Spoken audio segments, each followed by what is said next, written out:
السلام علیکم ورحمۃ اللہ وبرکاتہ نحمدہ ونصلی علی رسولہ الکریم اما بعد اعوذ باللہ من الشیطان الرجیم بسم اللہ الرحمن الرحیم وقالوا هذه أنعام وحرث حجر لا يطعمها إلا من نشاء بزعمهم وأنعام حرمت ظهورها وأنعام لا يذكرون اسم الله عليها افتراء عليه سيجزيهم بما كانوا يفترون وقالوا ما في بطون هذه الأنعام خالصة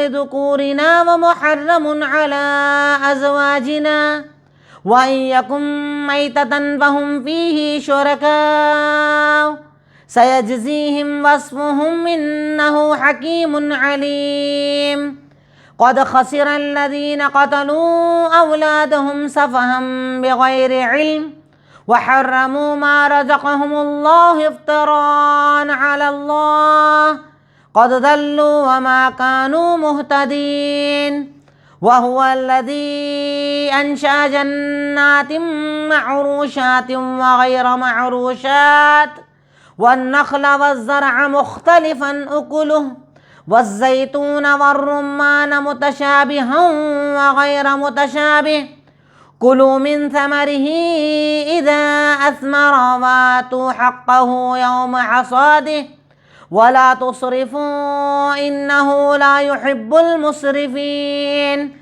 وَمِنَ الْأَنْعَامِ حُمُولَةً وَفَرْشًا كُلُوا مِمَّا رَزَقَكُمُ اللَّهُ وَلَا تَتَّبِعُوا خُطُوَاتِ الشَّيْطَانِ إِنَّهُ لَكُمْ عَدُوٌّ مُّبِينٌ۔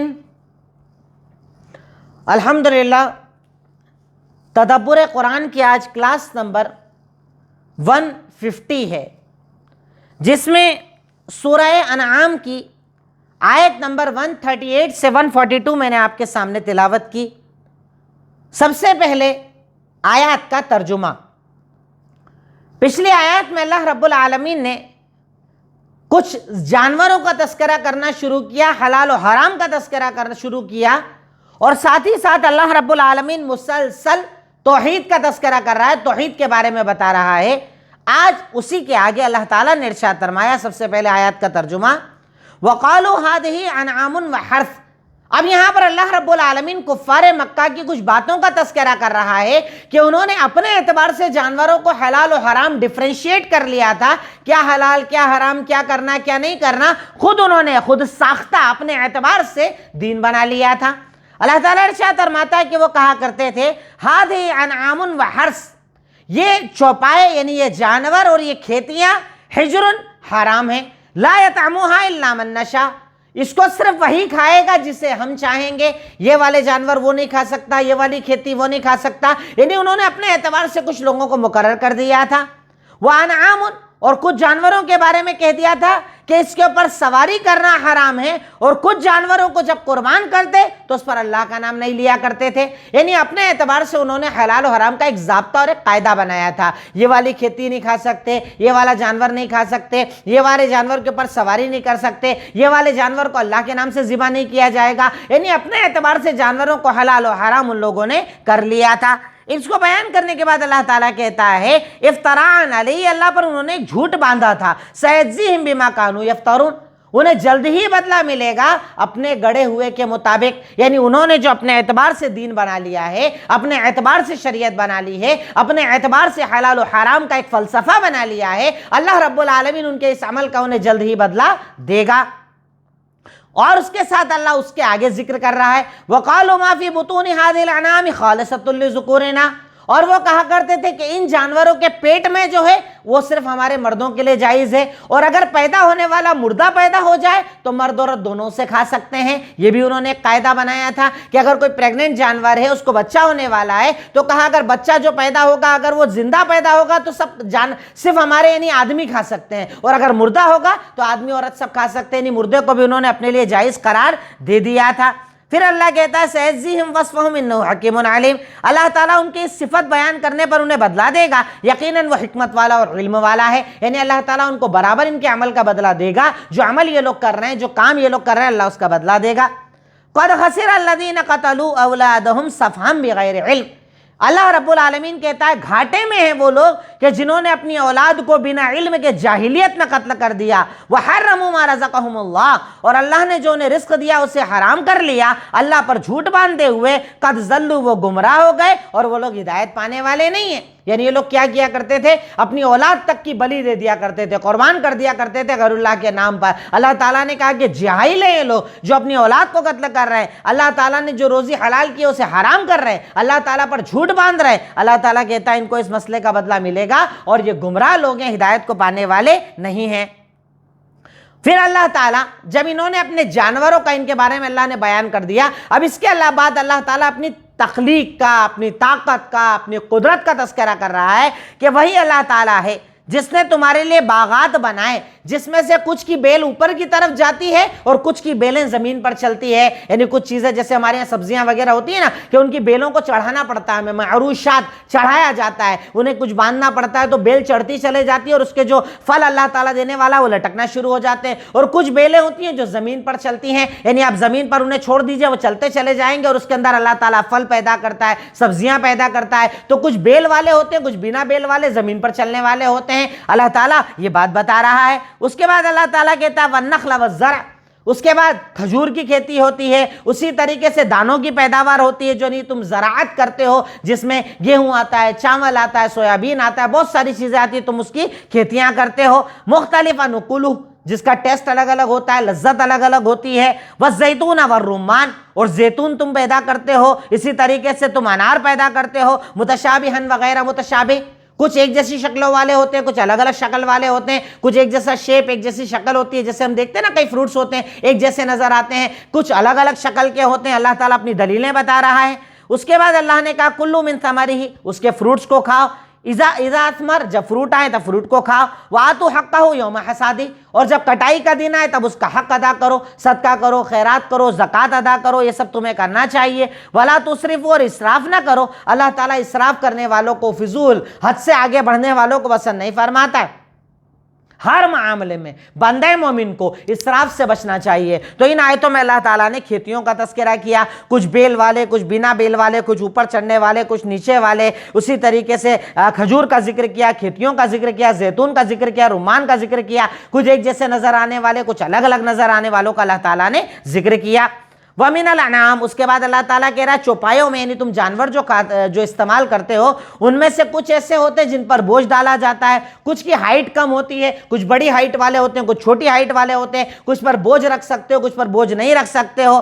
کُلُوا مِمَّا رَزَقَكُمُ اللَّهُ وَلَا تَتَّبِعُوا خُطُوَاتِ الشَّيْطَانِ، اللہ نے تمہیں جو روزی دی ہے اسے کھاؤ، شیطان کے راستوں کی پیروی نہ کرو، وہ تمہارا کھلا ہوا دشمن ہے۔ یعنی اللہ نے جو حلال کیا اسے حلال مانو، جو حرام کیا اسے حرام مانو، شیطان کے مطابق مت چلو، حلال کو حرام مت کرو، حرام کو حلال مت کرو۔ اللہ نے سب چیزوں کو بنایا، نعمتوں کو بنایا، جانوروں کو بنایا، فروٹس کو بنایا، کھیتیوں کو چلایا، یہ سب کرنے والا اللہ تعالیٰ ہے۔ اللہ تعالیٰ کو چھوڑ کر غیروں کو تمہیں شریک نہیں کرنا چاہیے۔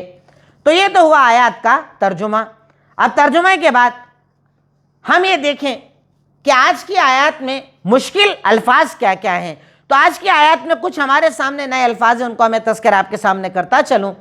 حرث کہا جاتا ہے کراپس کو، کھیتیوں کو۔ حجر مطلب ہوتا ہے فوربیڈن، جسے حرام کر دیا گیا ہو، منع کر دیا گیا ہو، روک دیا گیا ہو۔ ظہورہا ہز بیکس، ان کی پیٹھ جس پر سامان رکھا جاتا ہے۔ بطون کہا جاتا ہے، بطنون کی جمع ہے بیلی کو، پیٹ کو، پیٹ کو ایک کو بطن اور بہت ساروں کو بطون کہا جاتا ہے۔ خالصۃن، ایکسکلوزیولی، اسپیشل، خاص، بالکل الگ جس کو کر دیا گیا ہو۔ خسرہ، لاسٹ، گھاٹا، خسران کہا جاتا ہے گھاٹے کو۔ صفحن، فولشنس، بے وقوفی، جہالت۔ معروشات، ٹریلزڈ، مطلب وہ جن کی بیلیں چڑھائی جائے، بیلوں والے جو درخت ہوتے ہیں جن میں بیلیں چلتی ہیں، بہت زیادہ موٹے تنے نہیں ہوتے ہیں، بس بیلوں پر ہی وہ ساری چیزیں چلتی ہیں۔ حمولہ کہا جاتا ہے کیریئر کو، یعنی جس پر سامان رکھا جاتا ہے. حملۃن مطلب وہ جانور جس پر سامان رکھا جاتا ہے، جیسے گدھا ہوا، اونٹ ہوا، جیسے بیل پر سامان رکھا جاتا ہے اوپر. فرشا کہا جاتا ہے اسمال، چھوٹی ہائٹ والے، جیسے بکرا بکری، بھیڑ دمبا، چھوٹی ہائٹ اور بڑی ہائٹ والے. متشابہ سملر، ایک جیسے نظر آنے والے، جو ایک جیسے نظر آتے ہیں. اور حصاد کہا جاتا ہے ہارویسٹ، کٹائی، جب کاٹا جاتا ہے کھیتی کو کاٹ کر اب دیکھتے ہیں نا ڈھیر کر دیا جاتا ہے، غلہ بنا لیا جاتا ہے، اسے سٹور کیا جاتا ہے. اللہ کہہ رہا ہے اس ٹائم پر اس کا حق ادا کر دیا کرو، زکوٰۃ دے دیا کرو، صدقات دے دیا کرو، یہ تمہاری ذمہ داری ہے. اب اس کے بعد تدبر. آج کی آیتوں میں ہم نے کیا غور کیا، یا آج کی آیتوں سے ہمیں کیا سمجھ میں آیا، ہم کیا غور کر سکتے ہیں، کیا سمجھ سکتے ہیں آج کی آیتوں میں. نمبر 1، غیر اللہ کے نام کی نظر اور قربانی کرنا مشرکین کا عمل ہے. اللہ کے علاوہ کسی کا بھی نام قربانی میں شامل کرنا، چاہے آپ اللہ کے نام سے ہی کریں، اگر اللہ کے ساتھ بھی کسی کا نام شامل کر دیا تو اللہ کہہ رہا ہے مشرکین کا عمل ہے. مشرکین کیا کرتے تھے؟ غیر اللہ کے نام کی نظریں مانا کرتے تھے، غیر اللہ کے نام کی قربانیاں کیا کرتے تھے. اللہ نے کہا اللہ کو یہ عمل پسند نہیں، یہ مشرکین کا عمل ہے، اللہ کو ناراض کرنے والوں کا عمل ہے کہ آپ قربانی اللہ کے لیے کریں پر اس میں کسی اور کا نام شامل کر دیں. اللہ تعالیٰ اس عمل کو پسند نہیں فرماتا ہے. نمبر 2، اپنی طرف سے شریعت میں تبدیلی کرنا اللہ تعالیٰ پر الزام لگانا ہے. اپنی طرف سے شریعت میں کچھ چینجز کرنا، ماڈیفیکیشن کرنا، کچھ بھی چیز تبدیلی لے کر آنا، بڑھانا گھٹانا، اپڈیشن کرنا، جو آج ہمارے یہاں بدعتی لوگ کرتے ہیں نا.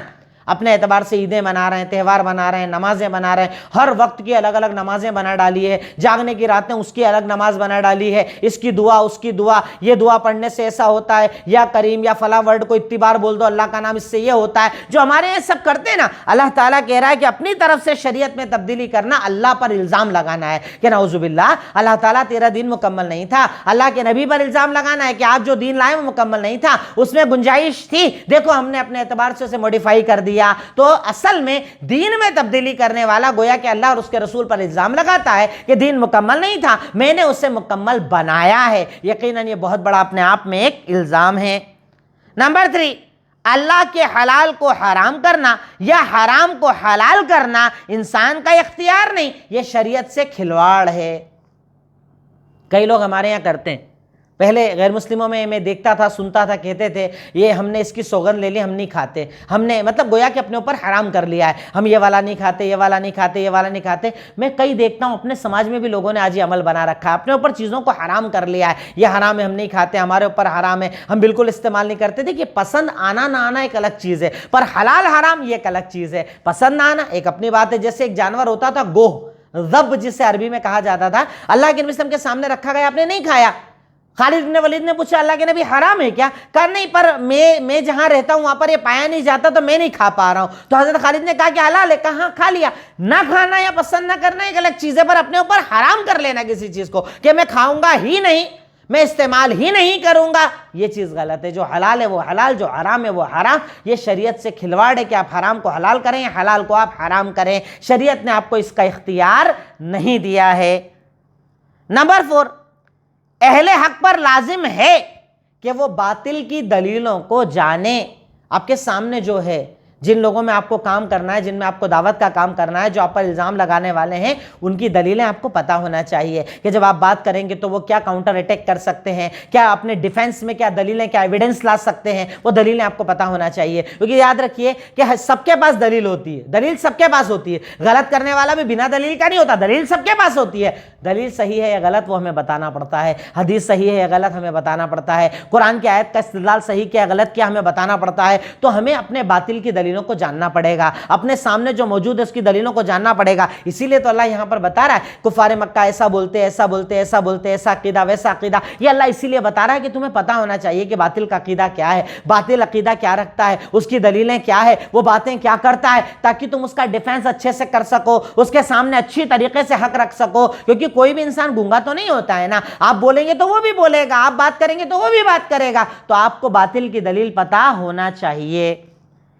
نیکسٹ اس کے بعد نمبر 5، اسلام سے پہلے عورت کا مقام پتہ چلا کہ عورت کو کتنا ہلکا سمجھا جاتا تھا اور اسلام نے کتنی عزت دی.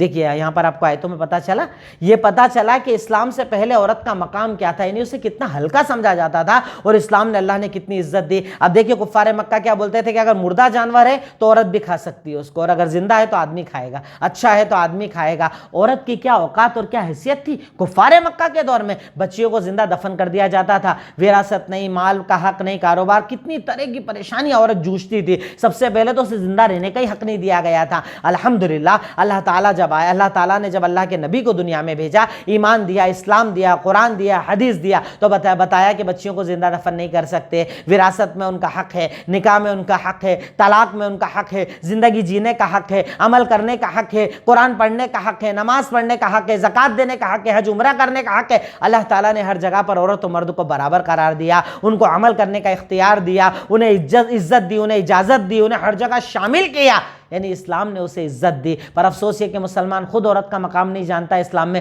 تو وہ غیروں کو کیا بتائے گا؟ پر اللہ تعالیٰ نے اسلام میں اس مقام کو بڑا اونچا کیا ہے۔ نمبر 6، دین میں اگر عقل کا استعمال کیا جائے تو جہالت عام ہو جاتی ہے۔ دین میں اگر عقل لگاؤ گے نا تو پورا دین برباد کر بیٹھو گے۔ ان لوگوں نے یہی تو کیا تھا، اپنے اعتبار سے دین بناتے تھے کہ یہ جانور کی پیٹھ حرام ہے، اس پہ کوئی سواری نہیں کرے گا، یہ جانور کا کھانا حرام ہے، یہ جانور کا کھانا جائز ہے، اسے کھاؤ اسے مت کھاؤ۔ جب انہوں نے اپنی عقلوں کو دین میں استعمال کیا تو جہالت عام ہو گئی، حرام عام ہو گیا، غلط عام ہو گیا، خرابیاں عام ہو گئی۔ کیونکہ اگر آپ ہر عقل کو یہ اجازت دے دو گے کہ وہ دین میں بولے تو دین کا کیا معیار بچے گا؟ آج اب دیکھیے بہت سارے لوگ ہیں جو انکار حدیث کرتے ہیں، کیوں؟ ہماری عقل میں نہیں آتا ہم نہیں مانتے، ہمیں سمجھ میں نہیں آتا ہم نہیں مانتے۔ تو بھائی آپ کی عقل کی اوقات کیا ہے؟ آپ کی عقل کی حیثیت کیا ہے؟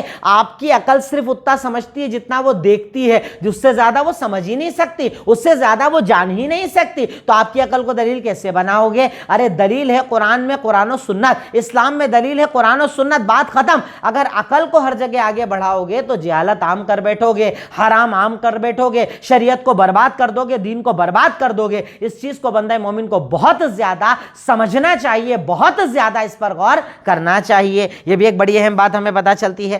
نمبر 7، اللہ کی دی ہوئی شریعت میں بے پناہ حکمتیں ہیں۔ اللہ نے جو شریعت دی نا اس میں بے پناہ حکمتیں ہیں۔ اگر کچھ حلال کیا نا اس کے پیچھے بہت سارے ریزنز ہیں، کچھ حرام کیا اس کے پیچھے بہت سارے ریزنز ہیں، صحیح جو بتایا وہ اچھا ہے، غلط جو بتایا وہ برا ہے۔ اللہ تعالیٰ کا یہ پورا دین جو ہے نا حکمتوں سے بھرا ہوا ہے۔ اللہ نے کہا جانور کا گوشت حلال ہے تو کون سا حلال ہے یہ بھی بتا دیا، اس کے کھانے کے فائدے کیا یہ بھی بتا دیا۔ ہر چیز کے پیچھے حکمت ہے، نماز کے پیچھے حکمت ہے، زکوٰۃ کے پیچھے حکمت ہے، حج کے پیچھے حکمت ہے۔ اگر یہ بتاؤں تو الگ سے ایک ٹاپک بن جائے گا کہ عبادتوں کی حکمتیں کیا ہیں، پر اللہ تعالیٰ نے جو شریعت دی ہے نا وہ پوری کی پوری حکمتوں سے بھری ہوئی ہے، اچھائیوں سے بھری ہوئی ہے۔ بندہ جب اس پہ غور کرتا ہے نا اسے سمجھ میں آتا ہے زکوٰۃ کیوں تاکہ غریب کی مدد ہو جائے، حج کیوں چاہے اتحاد کا پیغام مل جائے، نماز کیوں تاکہ تم ایک جگہ جمع ہو کر اپنے مسائل کو حل کر سکو۔ ہر چیز کے پیچھے اللہ تعالیٰ نے حکمتوں کو رکھا ہے، اللہ تعالیٰ نے ہر چیز کے پیچھے مصلحتوں کو رکھا ہے۔ اسے بندہ مومن کو یقیناً سمجھنے کی کوشش کرنا چاہیے۔ نمبر 8، بنا دلیل کے عمل اگر اللہ کو راضی کرنے کے لیے بھی کرو گے تو وہ عذاب کا ذریعہ بن جائے گا۔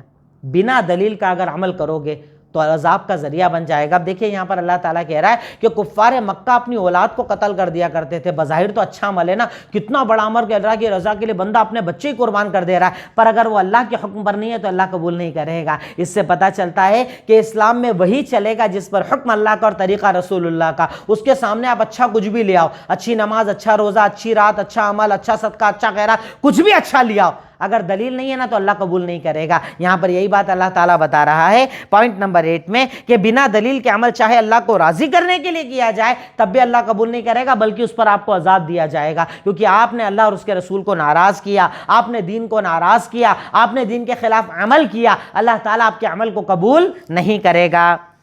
نمبر 9، جب انسان دین میں حد سے زیادہ تجاوز کرتا ہے تو اسے صحیح غلط کا علم نہیں ہوتا۔ جب انسان دین میں حد سے زیادہ تجاوز کرتا ہے تو صحیح غلط کا فرق سمجھ نہیں پاتا پھر وہ، جیسے کفار مکہ کے بارے میں کہا کہ وہ تو اپنی اولاد کو ذبح کر دیا کرتے تھے. آج ہم کئی مرتبہ واقعات سنتے اور پڑھتے ہیں نا، اندھ وشواس جو ہمارے یہاں پایا جاتا ہے الحمدللہ، پھر بھی قرآن و سنت والی قوم میں یہ سب نہیں ہے. پر آپ غیروں میں دیکھیے نا، آئے دن خبریں آتی ہیں اندھ وشواس کے چکر میں بچے کو ذبح کر دیا، چھوٹے بچے کو ذبح کر دیا، بیٹی کو ذبح کر دیا، پورے گھر والے ایک ساتھ سوسائڈ کر لیے، پھانسی پر چڑھ گئے. یہ سب کیوں ہے؟ کیونکہ اسلام نے اسی لیے کہا کہ دین میں حد سے زیادہ تجاوز مت کرو. جو باؤنڈری دی گئی ہے نا اس پہ رکو. اگر حد سے آگے بڑھو گے تو شیطانی حملے ہوں گے اور تمہیں پتہ ہی نہیں چلے گا غلط کیا، صحیح کیا، اچھا کیا، برا کیا. تم کچھ بھی عمل کرنے لگ جاؤ گے. دین کا ایک دائرہ ہے، حلال و حرام کا ایک دائرہ ہے. وہ دائرہ جو شریعت نے ہمیں بتایا ہے اس دائرے کا بہت زیادہ بندہ مومن کو لحاظ کرنا چاہیے. نمبر 10، دین پر عمل کرنے سے انسان سے محبت کرتا ہے اور حق ادا کرتا ہے. جب دین پر صحیح طریقے سے عمل ہوتا ہے نا تو انسان سے محبت کرتا. پورا دیکھیے اسلام کیا ہے، پورا اسلام محبت ہی تو ہے. محبت کرو، نماز پڑھو جماعت سے اس لیے تاکہ تمہیں ایک دوسرے کے بارے میں پتہ چل جائے، زکوٰۃ دو اس لیے تاکہ غریب کی مدد ہو جائے، حج اور عمرے میں کاروبار پھیلتا ہے، لوگ ملتے ہیں، تعلقات بنتے ہیں. ہر عمل جس کو انسان سے انسان جڑ جائے شریعت نے اسے دین بنا دیا، عبادت بنا دیا. اس سے پتہ چلتا ہے کہ اللہ رب العالمین بتا رہا ہے کہ جب انسان یعنی دین پر پورے جذبے کے ساتھ، پورے شوق کے ساتھ عمل کرتا ہے تو اللہ رب العالمین انسان کو انسان سے محبت کرنے والا بنا دیتا ہے، حق ادا کرنے والا بنا دیتا ہے. اب دیکھیے نا اسلام نے کتنی سختی سے کہا ماں باپ کا حق ادا کرو، پڑوسیوں کا حق ادا کرو، بیوی کا حق ادا کرو، راستے سے تکلیف دینے والی چیزوں کو ہٹاؤ. پڑوسی اگر تم سے پریشان تو اللہ تم سے ناراض ہو جائے گا. یہ سب اللہ نے یوں بتایا تاکہ تم دین کو سمجھو گے نا تو آپس میں محبت کرو گے، ایک دوسرے کا حق ادا کرو گے، انسان کو انسان سمجھو گے. ورنہ جب دیکھیے جانور بنا ہوا ہے انسان، چاروں طرف دہشت گردی ہے، آتنکواد ہے، بے گناہوں کا قتل عام ہے، کیونکہ دین نہیں ہے نا. اگر دین ہوتا تو انسان سمجھتا کہ انسان کی جان کتنی قیمتی ہوتی ہے، بے گناہ کا خون کتنا قیمتی ہوتا ہے، انسان اسے یقیناً سمجھتا. نمبر 11، اللہ کی ہر خلقت میں اس کے ہونے کی دلیل ہے، غور کرو. اللہ یہاں پر کہہ رہا ہے اللہ نے کھیتیاں بنائیں، کچھ بیل پر چلتی ہے اوپر کی طرف، کوئی نیچے کی طرف چلتی ہے، کوئی جھاڑ پر اگتا ہے، کوئی موٹے درخت پر اگتا ہے، کوئی چھوٹے درخت پر اگتا ہے، کوئی ایک جیسا نظر آتا ہے، کوئی الگ الگ نظر آتا ہے، کسی کی لذت ایک جیسی ہے. اللہ تعالیٰ کہتا ہے کہ اس کی خلقت پر جتنا غور کرو گے نا تمہیں پتہ چلے گا کہ اس کائنات کا بنانے والا ایک ہے، خالق ایک ہے، مالک ایک ہے، طاقت ایک ہے، قوت ایک ہے، اللہ تعالیٰ ایک ہے. پتہ چلے گا. میں اکثر مثال دیتے ہوئے کہتا ہوں کہ ایک انسان کو آپ 3 طرح کے فروٹ کھلا دو، اس کا ٹیسٹ نہیں بتا پائے گا. اب جیسے ایک فروٹ آپ کھاتے ہیں، کیا بولیں گے آپ زیادہ سے زیادہ؟ میٹھا ہے، کھٹا ہے. اس سے زیادہ کیا بول پائیں گے آپ کی زبان کے پاس وہ لفظ ہی نہیں بیان کرنے کے لیے. پر آپ کو بھی پتا ہے کہ ایپل الگ میٹھا ہے، پپیتا الگ میٹھا ہے، تربوز الگ میٹھا ہے. سب کی مٹھاس کا فرق ہے، انداز کا فرق ہے، لذت کا فرق ہے جو آپ کی زبان آپ کو بتا دیتی ہے. آپ زبان سے کھاتے ہیں آپ کو پتا چل جاتا ہے. اگر ایک اندھے آدمی کو بھی کھلا دو اور بتا دو کہ یہ تربوز ہے، اگلی بار کھائے گا بتا دے گا تربوز ہے. میٹھا الگ ہے، ٹیسٹ، لذت، ہر چیز کو اللہ تعالیٰ نے الگ الگ رکھا ہے. اب اتنے سارے فروٹس، ہم سبزیاں کھاتے ہیں، پالک کھاتے ہیں، میتھی کھاتے ہیں، بظاہر دونوں کٹنے کے بعد ایک جیسی ہری نظر آتی پر ٹیسٹ کتنا الگ ہوتا ہے. ہر سبزی کو بنانے کا انداز بدل دیا جائے تو لذت بدل جاتی ہے. اللہ تعالیٰ کہتا ہے کیا یہ سب چیزیں دلیل نہیں ہے میرے ہونے کی؟ دلیل نہیں ہے کہ میں نے پیدا کیا؟ ارے تم نے ایک دانہ لگایا، میں نے اس کو پورا کھڑا کر دیا، اس کے ساتھ اتنی ساری چیزیں پیدا کر دی. تم نے ایک چھوٹا سا بیج بویا اور میں نے اس کے ذریعے ایک جھاڑ بنا دیا. کیا اللہ کے ہونے کی دلیل نہیں ہے؟ یقیناً یہ دلیلیں ہیں کہ اللہ تعالیٰ ایک ہے، خالق ایک ہے، مالک ایک ہے. اس کے بارے میں انسان کو بہت زیادہ غور کرنا چاہیے. نمبر 12، قابل تعریف ہے وہ ذات جس نے انسان کی زندگی گزارنے کے لیے ہر ذریعہ اسے دنیا میں دیا. قابل تعریف ہے وہ ذات کہ جس نے انسان کو زندگی گزارنے کے لیے ساری نعمتیں دے دی.